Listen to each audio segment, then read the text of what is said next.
Good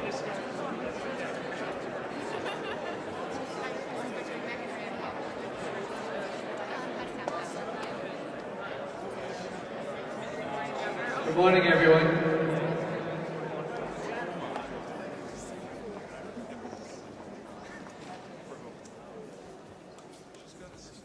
My name is Craig Stenning. I'm the Director of the Rhode Island Department of Mental Health, Retardation, and Hospitals.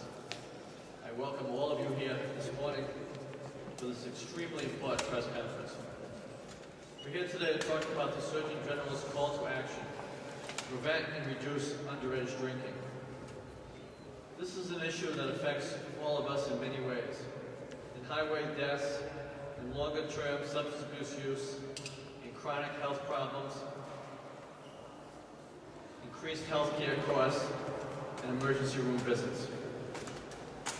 But it is a crisis that is played out every single day in families and in individual suffering. In my own family, when I was 21 years old, my father was killed by an underage drunk driver as he was driving to work 2 weeks before he was about to retire. My cousin died after years of drinking to escape the post-traumatic stress caused by his efforts during a military conflict. And my wife, at the age of 8, was walking down the street in Wales and was hit by a drunk driver. And even today, she still suffers from some facial and dental pain.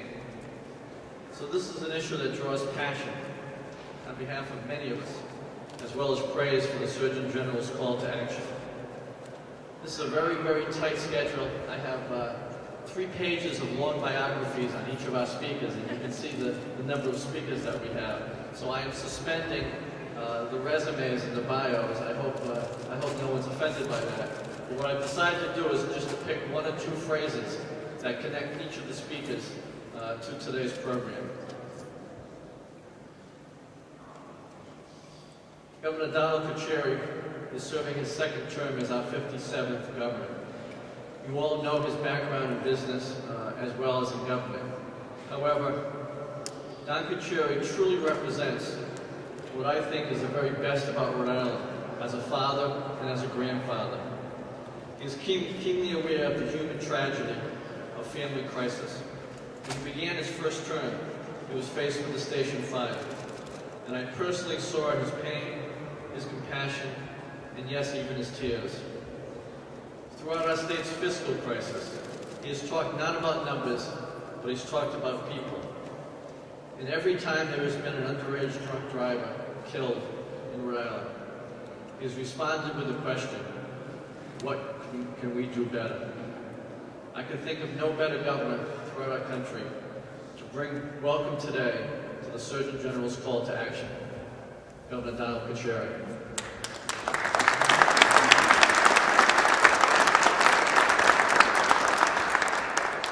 Thank you very much, Craig. And let me acknowledge you're going to hear from him in a few moments. I had the opportunity to meet early this morning before a couple of other meetings, but Admiral Steve Galson, who's the acting U.S. Surgeon General. Welcome to Rhode Island, Steve, and my wife Sue and I and all of us are proud to have you visiting our state. You got a packed couple of days, you should know, and we appreciate all your hard work and the focus on combating underage drinking, and tomorrow promoting wellness. So you're going to hear from, just acknowledge Attorney General Patrick Lynch, who is here, Colonel Doherty, President Carruthers has done some great things at the university, many others. I won't go down the list, otherwise I'll use up my 2 minutes. But want to acknowledge also especially Glenna Fletcher, who's the former First Lady in Kentucky, who is here representing the leadership to keep children alcohol free. That was an initiative of the First Spouses that started several years ago. My wife Sue signed on to that. And Glenna, thank you for being here, representing the First Spouses of the nation that are really behind this in so many different ways. And many other members up here you're going to hear from, but I'll as I said, I let them say their piece, and you'll be very impressed. As I said, we're thrilled to have the Surgeon General here. Today, the focus is going to be highlighting the dangers of underage drinking, and I'm thrilled to have back of me, many of the contingent from MAD, being chaired by former Colonel of the State Police Steve Parry. So it's great to have all your young people here and all the MAD representation. April is being Alcohol Awareness Month coming up. And with spring dances, proms, and all the things that happen this time of year, I think it's especially fitting to get this message out. And as Craig said so eloquently, all of us have seen the tragic consequences of what happens when minors drink. As a parent of 4, Sue and I lived through that whole period when our kids were teenagers and coming through school. And now as a grandparent of 14, we know how critical it is to frankly stop underage drinking. I underline stop because that's what we have to do.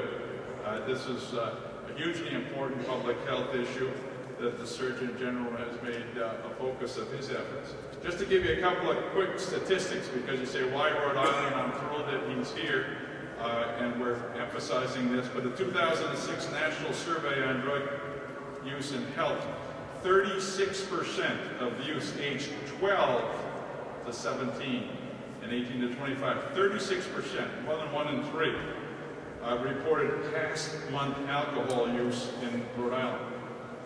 Rhode Island is among the 10 states in the nation with the highest rates of past month alcohol use for all age groups.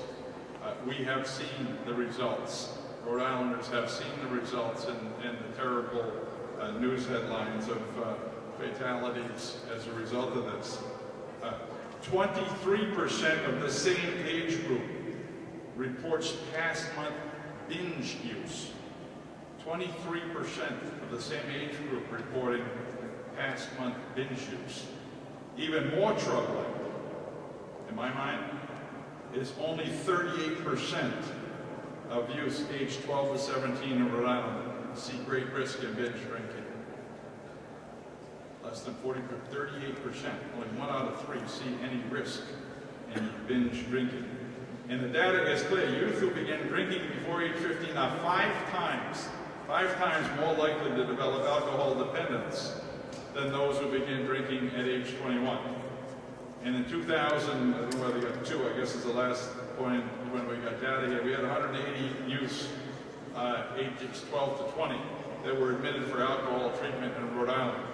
And I know we've got representation here from Rhode Island. We got Dr. Megan Rainey at the Injury Prevention Center around a hospital, and she may even have, I'm sure, more eloquent testimony to the impact that this is having on what she sees. Underage drinking poses a great health risk to our young people, and it's imperative for parents to talk to their children about this issue. The sidebar, my dad was a football basketball coach. Right? We didn't smoke or drink in the household. I heard from him from the time I was old enough to hear that smoking and drinking were not good things. And so I had the example, if you will, and Sue did as well, but I had the example of a parent saying this was not a good practice, and he lived it himself. So this is where it begins at home for parents talking to their youngsters. And I think, unfortunately, too many of our parents today are sort of saying, do as I say, not as I do. Because all of the media, all of the attention, all the focus on alcohol, beer consumption, etc., I think is undercutting the kind of message that we're trying to send. So I know discussing this topic begins at home, as I said. I'm really thrilled to have the Admiral here and his call to action and events like this to try and get the word out. We have seen more senseless tragedies in our state than I want to continue to see, and that's true across the nation. There have been a number of efforts, I think, as you all know, the Rhode Islanders to strengthen some of the laws. The Attorney General, the legislature actually have done a number of things to stiffen the penalties for underage drinking. We've gotten the statute through on that. And also making, if you will, penalties for parents for allowing minors to drink both in their homes or on their property. We've we've got to get people to take this issue seriously if we're going to avoid unnecessary deaths and the kind of calamity that follows with our young people. So I'll finish where I started, which is just thanking the Surgeon General for coming to Rhode Island, and thank you, Steve, for all your efforts at really focusing this issue. And today, the whole issue is trying to prevent underage drinking, so thank you.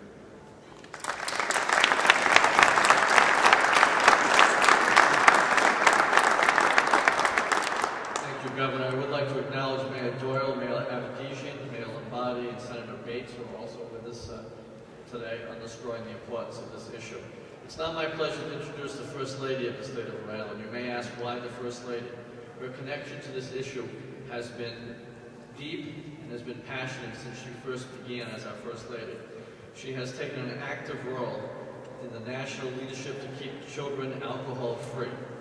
When she first became First Lady, she came to MHRH and said she wanted to meet with the local task forces.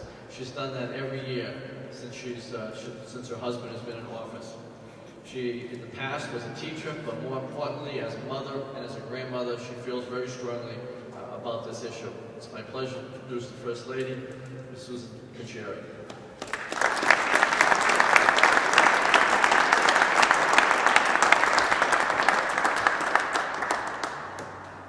Good morning. It's still morning, right? We've had a few meetings already, and it's a wonderful experience to be able to meet our wonderful Surgeon General, Steve Galson. I feel truly this has been a highlight of so many of our efforts. We've tried to approach this subject of substance and alcohol abuse, but having the Surgeon General here is definitely, I hope, going to help us to focus and coalesce as a group, because that's what it takes, collaboration. And we have their staffs are also here with us. We have Rear Admiral Michael Milner from Boston. He's in the regional HHS office.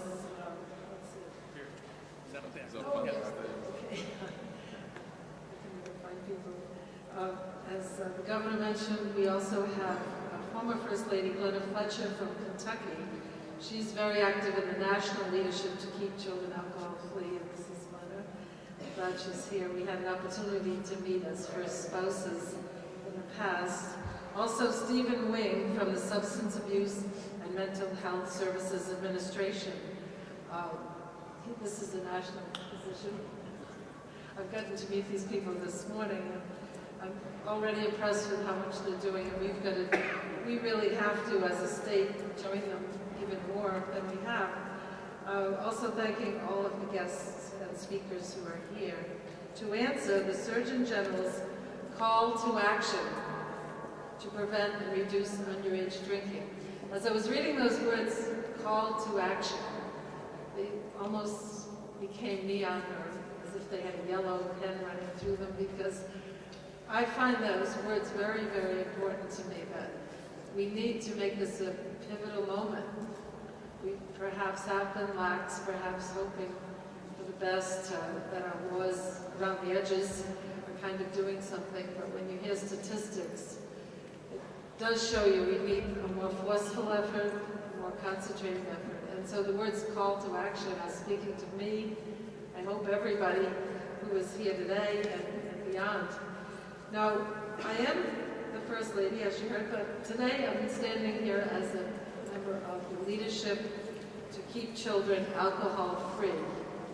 And first of all, I'd like to ask that group to come up with a better acronym, but barring that, I'll have to continue. Right one. But it says it very well. We want to keep children alcohol-free. We don't want this to be ruining our children's lives. As you heard with our grandchildren, I'm feeling really personal about it. I shared this before because the oldest one is about to turn 16, and I'm pretty concerned about her and all the rest of them because, you know, it is an age. We've had our own teenagers and we got through it somehow, but it is a tough time in their lives, and you have to, as parents, stay on top of it and hope that, you know, not just hope, but you have to work on it. The group that I just mentioned, which is known as the Leadership, is a nonprofit organization of almost 60 current and former governor's spouses who are committed to reducing and preventing underage drinking. And I have had the pleasure of meeting many of the members of this group, and they're really dedicated. Hope Taft of Ohio is currently the CEO, I believe, of this group. And she's a former First Lady, so that proves there is life beyond this. That's good. That's good to know.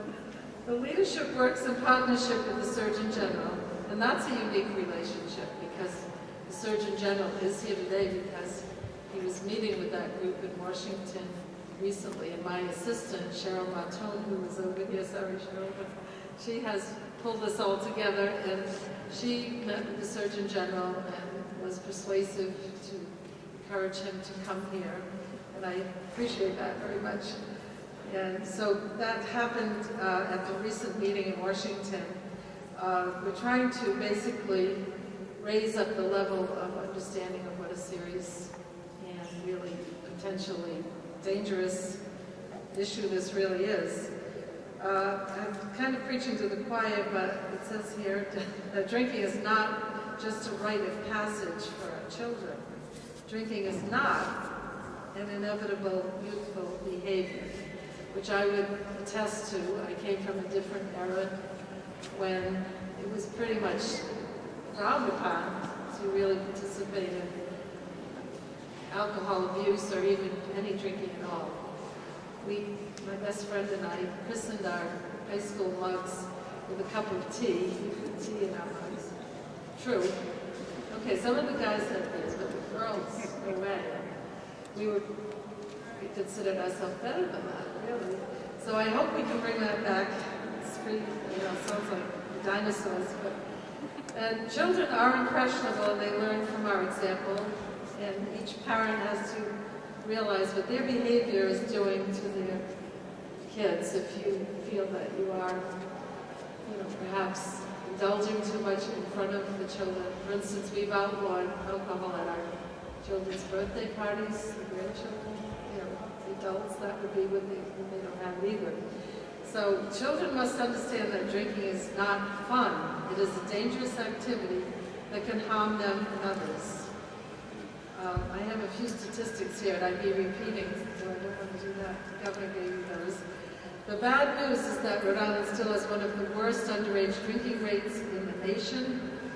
And frankly, even I was a little surprised. We are a small state, but statistically, we have actually decreased in the last 10 years from our rate, but it still turns out to be we still have one of the worst rates.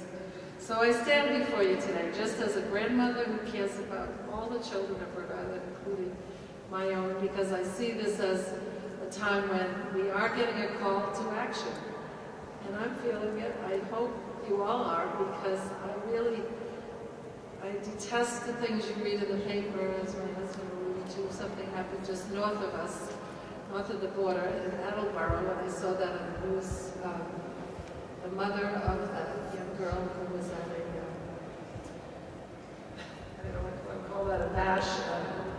No parents were involved, and a group of children, young people, they were actually 17, I think, were out in open air drinking, and then she fell into a pond.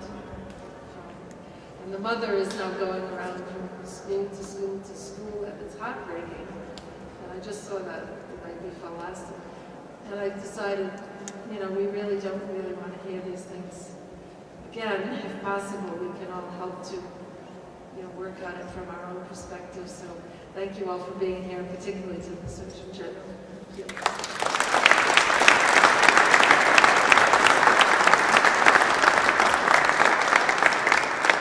In order to accommodate the media, we're changing the schedule somewhat, so bear with me. At this point, it's my pleasure to be able to introduce the Acting Surgeon General for the United States of America. Since January 22nd, Rear Admiral Stephen Galson has served as the Acting Assistant Secretary for Health. In this capacity, Admiral Galson serves as the Secretary's primary advisor on matters involving the nation's public health and science. As a matter of fact, Governor, he's also involved in deciding how some of the stimulus money is spent in the areas of health and human services. In addition, since October of 2007, Admiral Gallison has served as the Acting Surgeon General of the United States. As the nation's top public health physician, the Surgeon General communicates the best science, evidence, and data to the American people in order for them to make healthy choices that impact their health, safety, and security. It's extremely important to note that when the Surgeon General issues a report or a call for action, it's based upon best evidence, it's based upon data, it's based upon science. It's not an opinion, it's not a bias, it's not a philosophy, it's fact. So for that reason, it's so important that this Surgeon General has decided to issue his call for action on underage drinking. And with that, it's my pleasure to introduce the Surgeon General.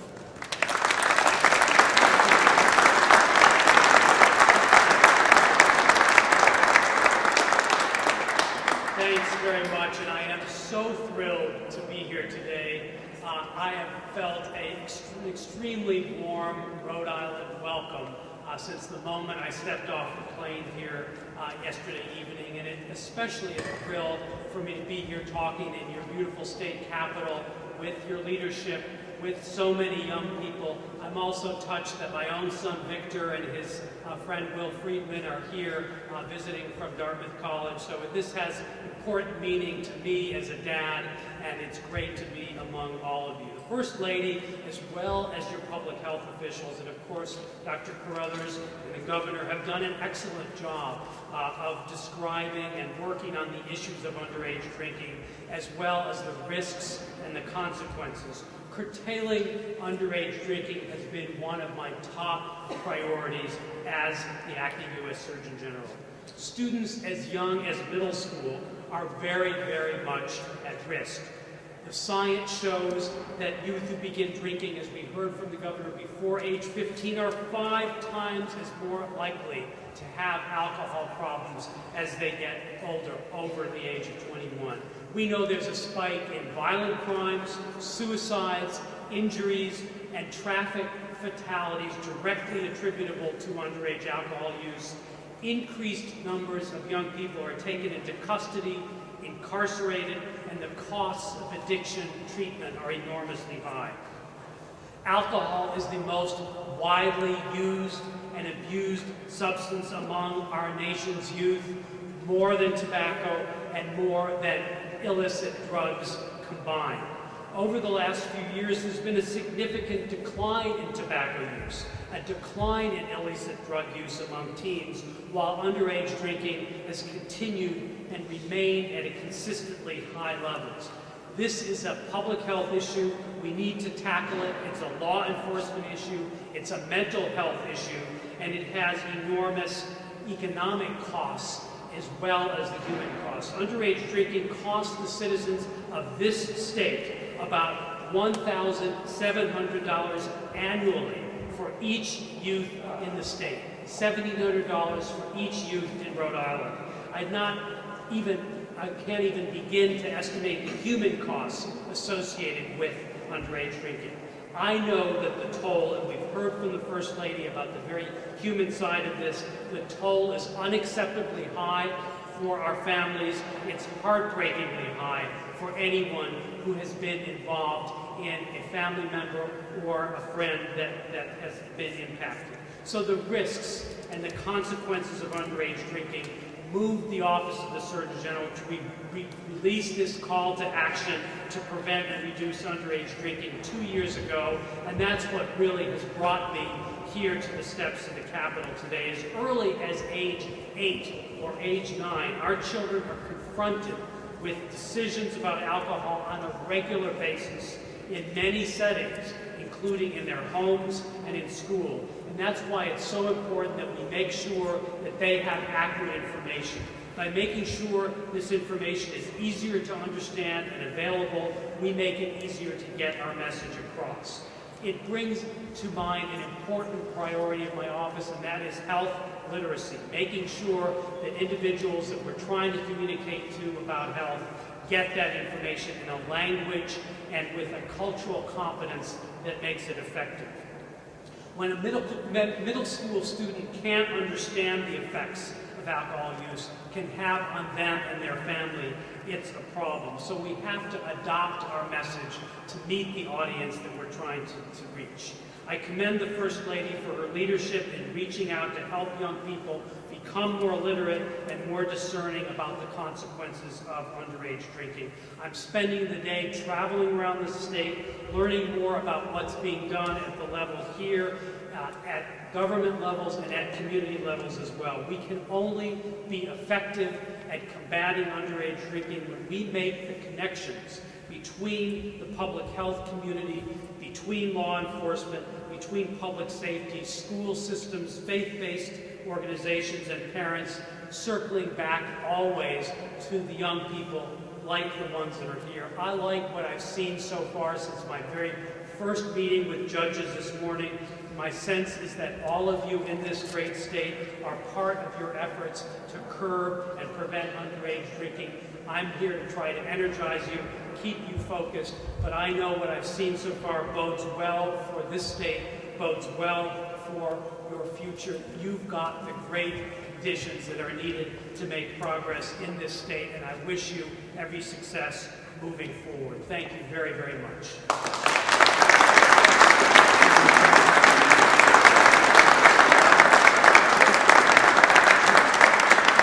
We have just a couple minutes. If there are any questions from the members of the media that are here, I'm happy to answer them.